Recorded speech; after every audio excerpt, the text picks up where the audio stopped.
10. Jet Li turned down Crouching Tiger, Hidden Dragon for family. Imagine this. The year is 2000. The world is falling in love with martial arts cinema again, and Crouching Tiger, Hidden Dragon is about to make history. Director Ang Lee reportedly wanted Jet Li to play the lead role of Romeo Must Die, the noble warrior whose calm strength and deadly skill became iconic. It would have been the perfect match. Jet Li's elegance, control, and gravitas paired with the film's breathtaking wire choreography. But Jet Li said no. Why? Because his wife was pregnant, and he promised her he wouldn't take any movie projects during her pregnancy year. That single decision changed the course of both his career and the genre. The role eventually went to Chow Yun-fat, and the film went on to win 4 Oscars, introducing Western audiences to the beauty of wuxia cinema. Yet, in hindsight, Jet Li's choice revealed something deeper about him. His discipline didn't just exist on the training mat or in front of the camera. It was a philosophy of life. To him, family and balance came before fame and fortune. It's ironic. The man known for playing stoic warriors who fight for honor made one of the most honorable choices in real life. And this story perfectly captures the paradox of Jet Li, a man whose greatest victories often came from restraint, not violence. This act of self-control also resonated with audiences in Asia, who saw it as a sign of true strength. Later in interviews, Jet Li admitted that Crouching Tiger was one of the few films he regretted not doing, but only from an artistic standpoint. Personally, he said he never questioned the choice. "Some fights are meant to be avoided," he once said. And in that quiet wisdom, Jet Li sounded less like a movie star and more like the monk warrior he so often portrayed. Number 9. The making of Once Upon a Time in China. Was physically brutal before Hollywood ever discovered him, Jet Li was already a national treasure in China. His role as Wang Fei Hung in Once Upon a Time in China wasn't just another kung fu movie. It was a cultural revolution. Released in 1991, the film reignited pride in Chinese heritage and redefined martial arts cinema for a new generation. But few people know the suffering behind the camera. Jet Li and his team filmed some of the most dangerous sequences without CGI, body doubles, or even modern safety gear. He performed acrobatics while wielding real weapons, often suspended by wires so thin they could snap at any moment. During one rooftop scene, he slipped mid-fight, crashing through the set and narrowly missing a metal spike. The crew rushed in panic, but Jet Li, shaken but unhurt, simply stood up and said, "Let's do it again." The sheer intensity of his performance made the movie legendary. Wang Fei Hung became a symbol of Chinese virtue. Wise, righteous, and fearless, qualities that mirrored Jet Li himself. The film's choreography, designed by Yuan Wu Ping, who would later train Keanu Reeves for The Matrix, set new standards for martial arts realism. It wasn't just about fast punches. It was about storytelling through motion. Every fight told a moral tale. Restraint versus arrogance, discipline versus chaos, old values versus modern change. Jet Li's physical endurance bordered on the superhuman. He trained 10 hours a day, slept barely 4, and endured injuries that would end most careers. Yet he called the pain a necessary teacher. In his view, the body could only express what the spirit had conquered. That Ye Wei Once Upon a Time in China didn't just make him a superstar, it turned him into a cultural icon. The film's theme song, "A Man Should Strengthen Himself," became an anthem across Asia, echoing the same message Jet Li lived by. Greatness comes from discipline, not desire. And perhaps that's what separates Jet Li from every other action star of his time. While others chased adrenaline, he chased meaning. Whether it was turning down a blockbuster for love or bleeding for a role that honored his culture, Jet Li proved that his movies weren't just entertainment. They were reflections of who he truly was, a fighter of both the body and the soul. 8. Fist of Legend. Was so good, Hollywood couldn't ignore it. Before Jet Li ever set foot in a Hollywood studio, he made a film that Western directors studied frame by frame to understand perfection in action storytelling. That movie was Fist of Legend, 1994, a remake of Bruce Lee's Fist of Fury.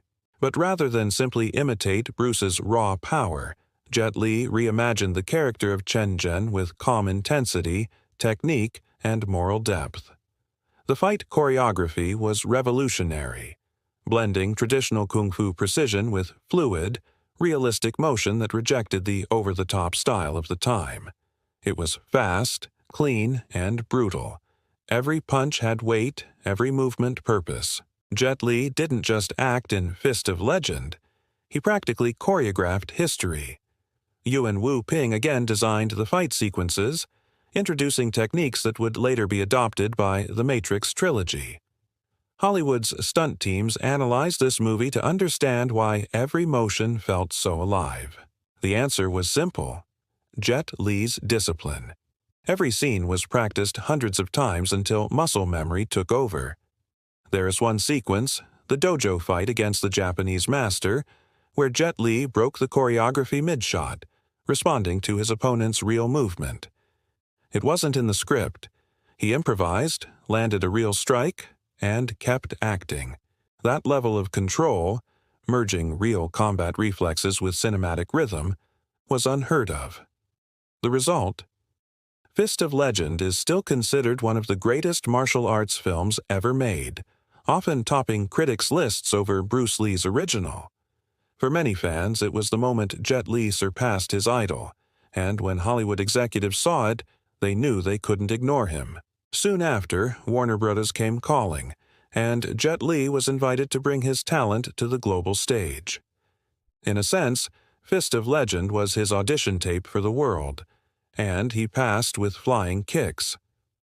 But what makes the movie timeless isn't just the fighting, it's the philosophy beneath it. Chen Zhen wasn't fighting out of hatred, he was fighting for equality, dignity, and justice during a time of political tension between China and Japan. Through every punch, Jet Li expressed compassion without weakness, discipline without arrogance. It has this spiritual layer that turned Fist of Legend into more than just a martial arts movie. It was a meditation on strength itself, physical and moral. Yar 7.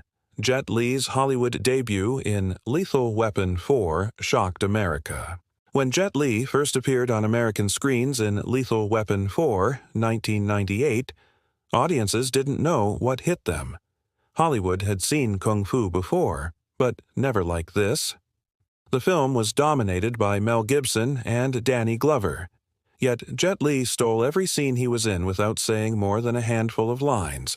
His calm expression, lightning-fast moves, and silent menace made him the perfect villain. He played Hua Sing Ku, a triad enforcer with an almost supernatural level of skill. What many people don't realize is that this was Jet Li's first English-language film, and he didn't speak English at all at the time of filming. He learned his lines phonetically, sound by sound, and focused instead on letting his movement communicate everything. Director Richard Donner later said Jet Li was the most dangerous-looking man I've ever filmed, not because of violence, but because of control. And he wasn't exaggerating. The climactic fight scene between Jet Li, Gibson, and Glover remains one of the most intense sequences in late 90s cinema. During that final showdown, the choreography was designed to show pure contrast. Gibson and Glover relying on brute force and desperation, while Jet Li moved like a machine, precise and untouchable. What's incredible is that Jet Li performed almost all his own stunts. He even requested that the punches land closer to his face for realism, saying, "Pain keeps me focused."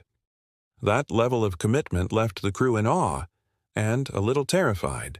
When the film was released, critics didn't just praise Jet Li's fighting, they praised his presence. He was silent for most of the movie, yet his energy filled every frame. American audiences were introduced to a new kind of villain, elegant, intelligent, and terrifyingly calm. Hollywood took note immediately. Warner Brothers signed him for multiple projects, and suddenly Jet Li was the new face of martial arts in the West. But behind that breakthrough was a hidden challenge. Jet Li later revealed he felt isolated on set, struggling with language barriers and cultural differences. Yet, rather than let that discourage him, he used it as fuel. He told an interviewer years later, "In silence, I could show power." That philosophy turned him from a foreign curiosity into a Hollywood force. By the end of the decade, Jet Li had gone from national hero to international legend, all because he let his fists do the talking. And in a poetic twist, his villainous debut paved the way for his heroic roles to come.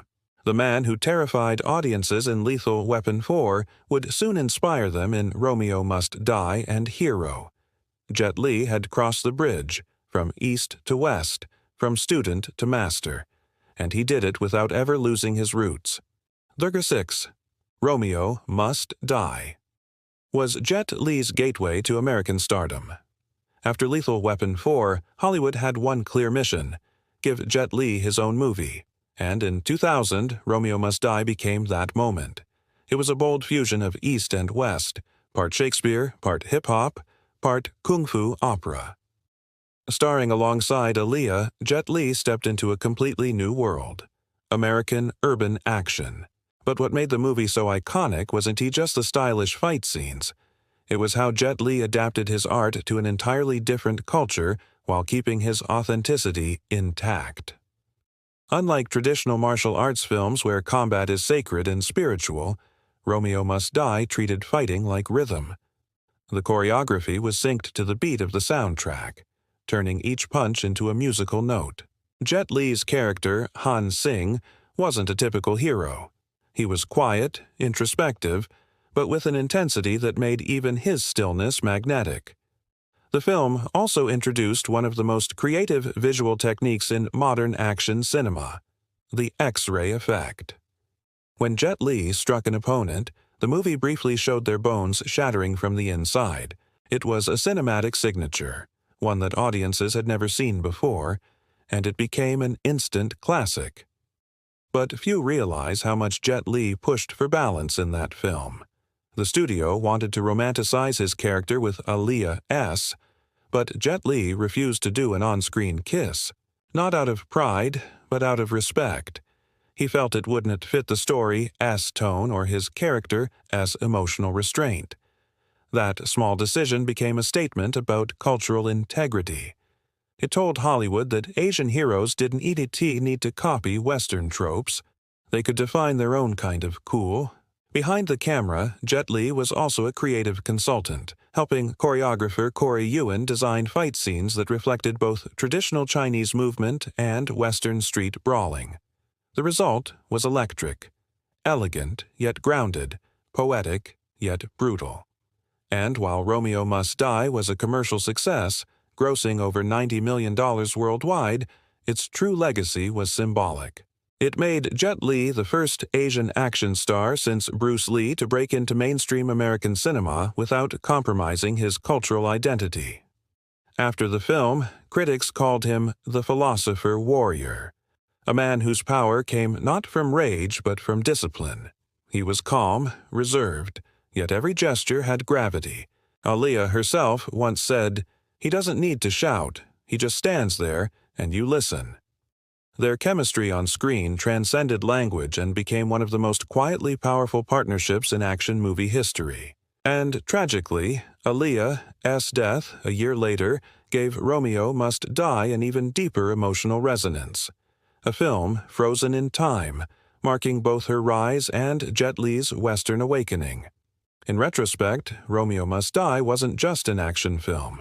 It was a bridge between East and West, music and movement, love and discipline. And Jet Li walked across it with the same grace he brought to every arena he entered. Number 5. Hero. Turned Jet Li into a global symbol of peace and power. If Romeo Must Die made Jet Li a Hollywood star, then Hero, 2002, made him a legend for the world. Directed by Zhang Yimou, this film was unlike any action movie before or after. It wasn't about who could punch harder. It was about philosophy, color, and emotion. Set during China's Warring States period, Hero tells the story of a nameless assassin who has the chance to kill the king of Qin, but instead chooses peace over vengeance. Jet Li's portrayal of the nameless hero is often cited as one of the greatest performances in martial arts cinema. He barely speaks, yet every motion, every glance, carries the weight of centuries of wisdom.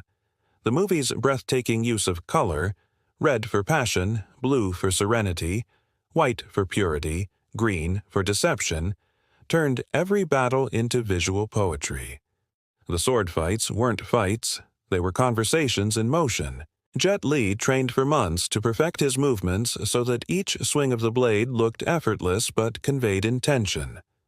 Zhang Yimou famously said, "Jet doesn't act the role, he becomes it."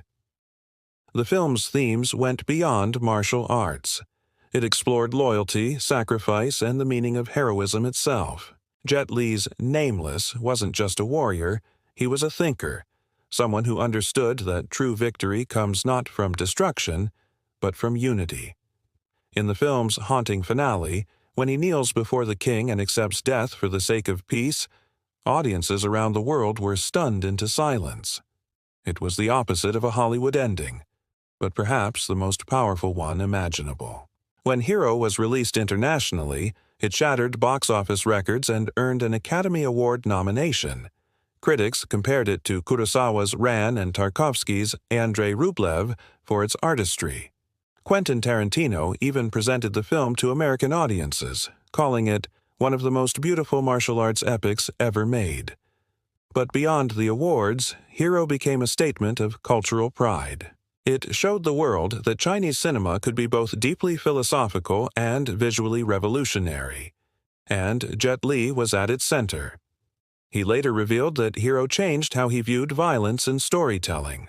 From then on, he sought roles that aligned with his beliefs, using film not just to entertain, but to express compassion and unity.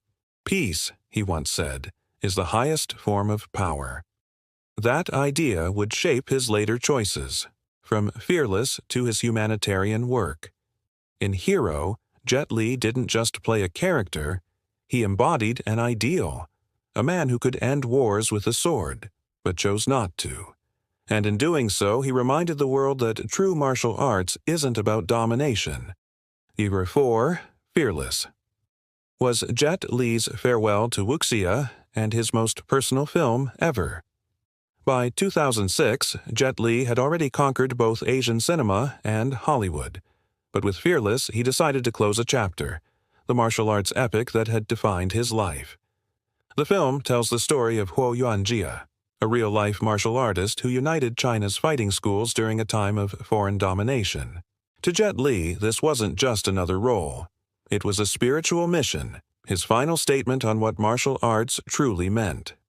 He once said, "This is my last wushu movie, because it contains everything I've learned about life and combat."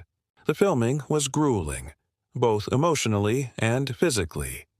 Jet Li immersed himself in months of historical research and philosophy, consulting Chinese scholars about the real Huo Yuanjie's journey. He didn't want to portray a fighter obsessed with victory. He wanted to portray a man transformed by loss, humility, and enlightenment. And that transformation mirrored Jet Li's own life. By the early 2000s, he had faced severe back injuries, lost friends to onset accidents, and watched the commercialization of martial arts cinema dilute its deeper meaning. Fearless was his answer to that, a call to return to the roots of honor and discipline. The story follows Huo Yuanjie's rise from arrogance to wisdom.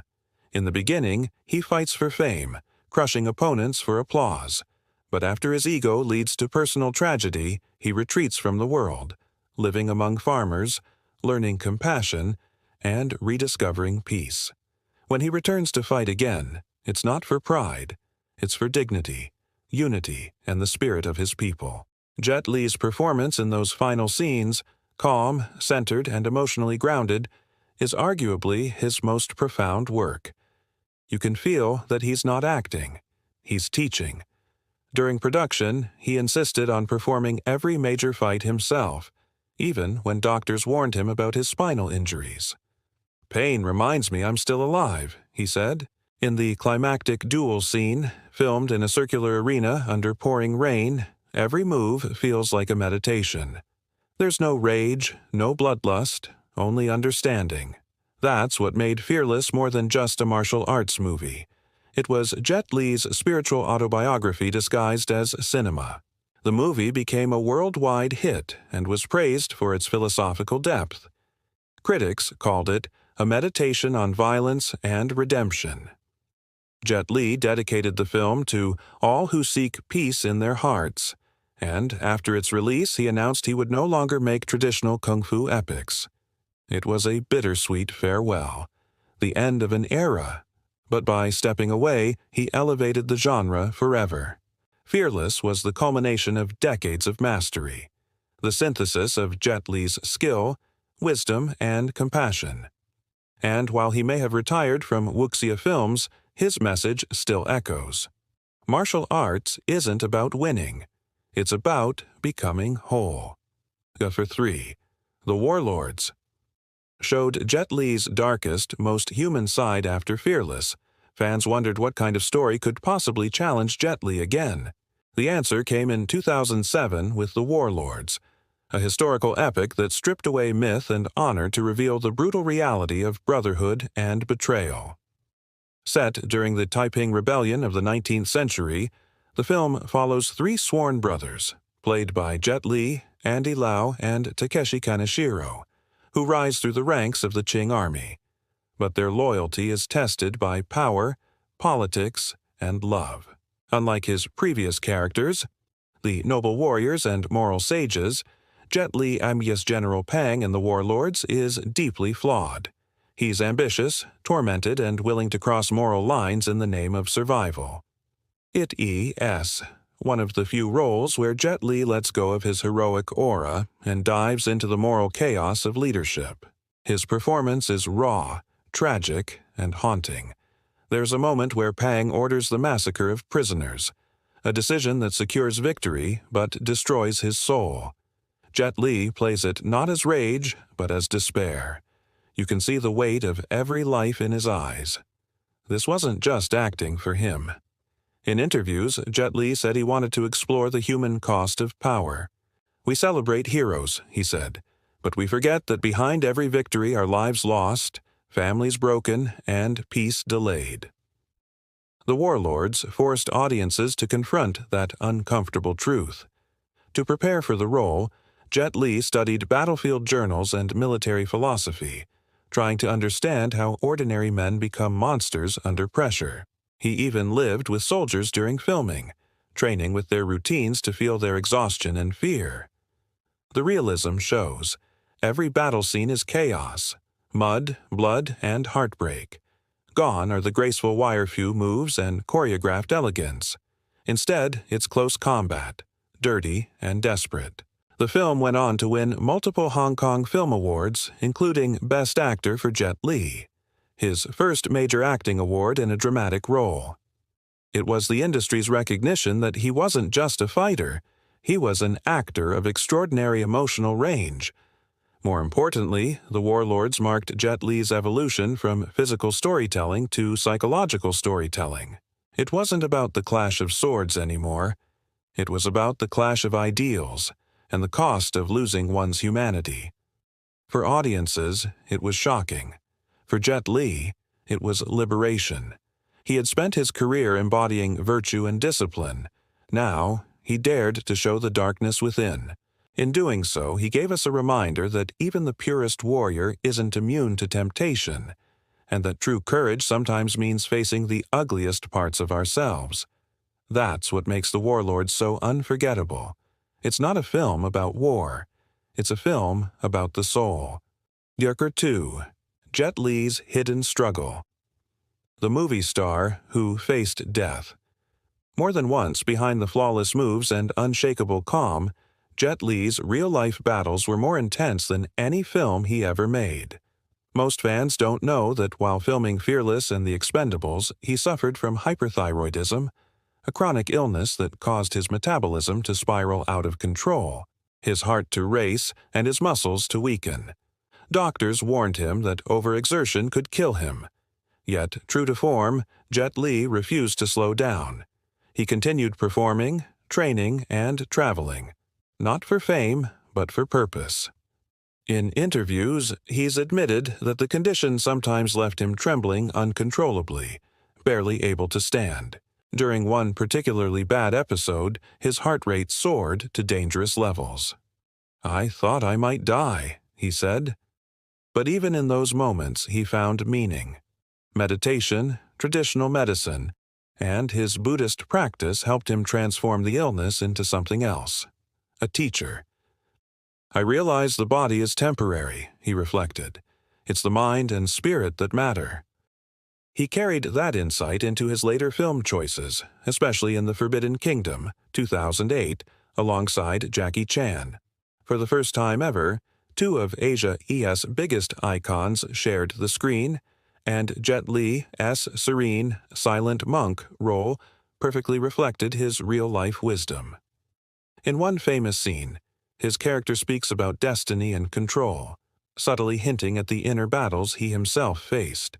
While Jackie played the comic energy, Jet was the quiet force, balanced, centered, timeless. His illness changed his entire philosophy toward fame and power. In 2013, after collapsing from exhaustion, he nearly retired completely.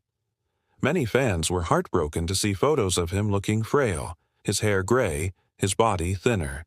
But Jet Li insisted he was at peace. "Don't worry," he told the media. "I'm not dying. I'm just learning to live slower." That line captured everything about him, the monk who could fight armies but chose stillness instead. Since then, he's dedicated most of his time to charity work through the One Foundation, focusing on disaster relief and children's welfare. For him, real strength no longer meant breaking bones on screen. It meant healing others in real life. His story is living proof that the greatest warriors don't conquer worlds. They conquer themselves. Number 1. Hero. Off-screen, how Jet Li became a global symbol of humanity. By the 2010s, Jet Li was more than an actor. He was a global ambassador of compassion. He had turned every movie lesson into a personal philosophy. Whether through martial arts or meditation, his goal became to serve humanity, not entertain it. But one of the most powerful stories of his life came not from a film set, but from the Indian Ocean. In 2004, Jet Li was vacationing in the Maldives with his young daughter when the massive tsunami struck. The waves hit so fast that they were swept away, trapped in the current. Jet Li barely managed to grab his daughter and pull her toward safety, suffering deep cuts and bruises in the process. They survived, but the experience changed him forever. "I saw death with my own eyes," he later said, "and I realized we don't own anything, not even tomorrow." That brush with death ignited something new in him, the One Foundation. He poured his fame, time, and money into creating a global relief network that has since helped millions of people through natural disasters. From earthquake relief in Sichuan to emergency response training, his focus shifted completely from film to humanity. In press interviews, he would smile gently and say, "Movies gave me a platform. Now I want to use it for something real." Yet even as he stepped back from Hollywood, his influence only grew. Younger stars like Donnie Yen, Tony Jaa, and Iko Uwais all cited Jet Li as the blueprint, not just for martial arts performance but for discipline and integrity. Directors still study his rhythm, his control, his ability to tell stories through silence. That's why even years after semi-retirement, when he made a rare cameo in Disney's live-action Mulan, 2020, as the Emperor, audiences around the world erupted in nostalgia. For a brief moment, the master returned, calm, regal, and commanding, as if he had never left. To this day, Jet Li remains a paradox, the quietest man in the room who left the loudest legacy. He bridged East and West, power and peace, body and spirit. His movies weren't just entertainment. They were philosophy in motion. Whether he was the warrior monk, the assassin-turned-peacemaker, or the reluctant hero, Jet Li always fought the same battle, to prove that true strength is not about control over others, it is control over yourself. His story reminds us that even in a world obsessed with speed and spectacle, grace still matters. That mastery doesn't come from rage or revenge, but from patience, purpose, and compassion. In the end, Jet Li taught the world that martial arts, and life itself, is not about defeating your enemy, but about defeating your ego. Jet Li's movies may have slowed down, but his legacy never will. From Fist of Legend to Hero, from the dojo to Hollywood, his journey is a living example of discipline meeting destiny. He showed us that power without peace is meaningless, and that even the deadliest warrior can carry the gentlest soul. If you like this video, don't forget to hit that like button and share it with anyone who grew up watching Jet Li's movies. Subscribe to the channel for more untold stories behind the world's most legendary icons. Join the community for exclusive content, and if you'd like to support the channel directly, tap the Super Thanks button below. Every gesture helps us bring you more cinematic deep dives just like this one, because some legends don't fade, they just move in silence.